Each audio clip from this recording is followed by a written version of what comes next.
సరిపోదుగా, ఎంత బరువంటే మోసేదాకా తెలియదుగా, ఎంతమందున్నాంలే అనిపించే బింకం చాటుగా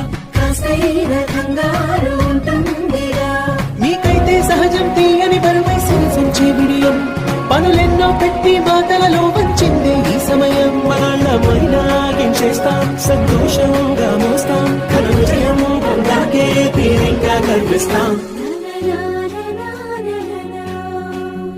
అందాల కుందనపు బొమ్మవని జత చేరుతున్న చంద్రుని వందేళ్ల బంధమై అల్లుకుని చెయ్యందుకోవటే ఓరమై